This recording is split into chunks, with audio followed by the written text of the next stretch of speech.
I reading right here? Are you out of it still? It's gone. I thought so. He gets back in. He did his thing earlier. It's close. Are you in for it? He is in for it.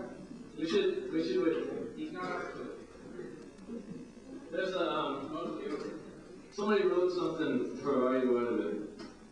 It's called, well, sort of like, I don't know, it's called Are You Okay, America? So I'm going to read it, since Artie's not here. Good, be dramatic. What side of the plate do you eat from? And why? Are you out of it, America? Wait. Sorry. Wait a minute. Are you out of it, America? What side of the plate do you eat from? And why, when the moon isn't there, do you rant? Jerk your head back, screaming licentious thoughts. Claim attack on your bank account? The cleaning lady comes when you call. Other people look with longing at your trash set out on Saturday. You're changing financial advisors less than before. Speak of crickets and ask for a name tag on your pew. That's by Paul Wyman. Thank you. Chris? Can I read it now? Just the same thing? No. No? Another time. Oh. Another time. Tom Williams, where's Tom? Is he still here? Yeah, Tom Williams. All right, Tom Williams. Give him a hand.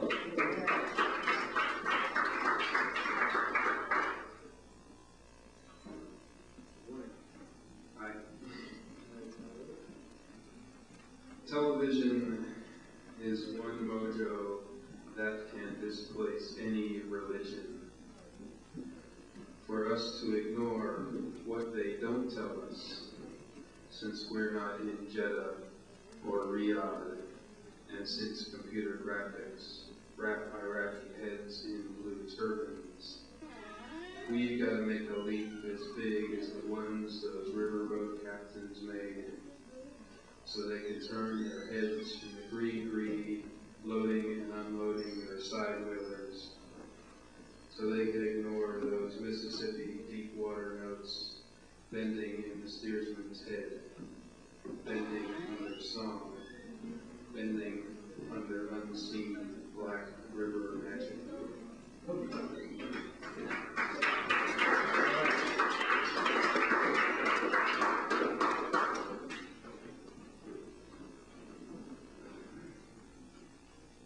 Waves gallop along a mournful shore. Thoughts spiral up through the darkness and soar on albatross wings beyond Mercury, beyond apocalyptic indecision.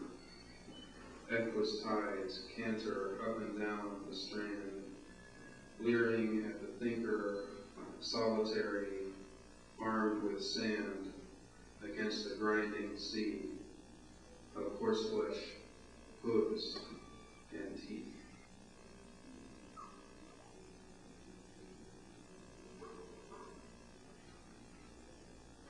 This is called Leroy's Place. Old John Edward wheezes into Leroy's Place, his Rip Van Winkle beard down to the top button of his khaki fishing vest, flanked by VFW and Elks patches that hide the faded seams of half a century.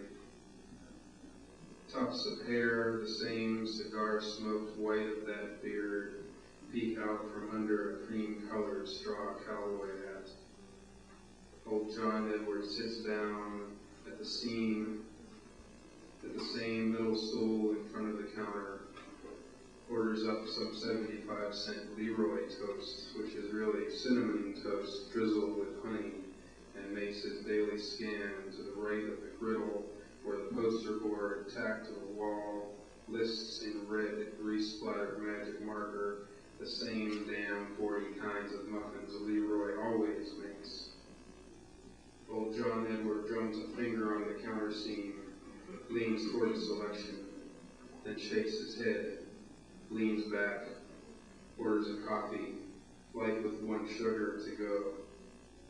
10 minutes later, 340-pound Leroy finishes old John's untouched bread. He licks his fingers. He likes it cold. I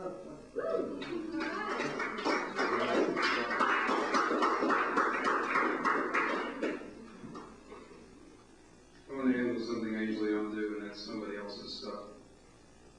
This is a Tom Waits thing. So if I start to sound like a really bad Tom Waits impersonator, forgive me. Oh, look at I was always a kind of one to consider myself kind of a pioneer of the palate, a restaurateur, if you will.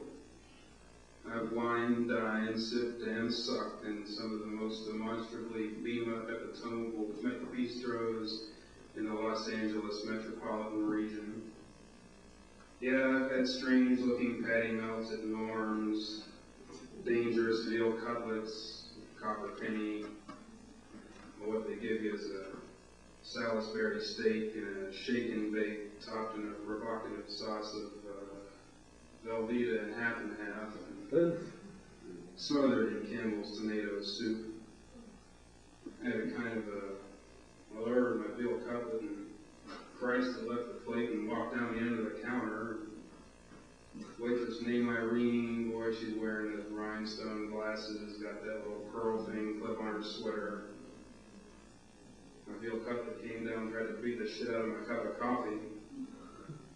Coffee just wasn't strong enough to defend itself.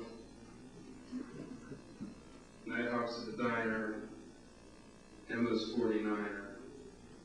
There's a rendezvous of strangers around the coffee urn tonight.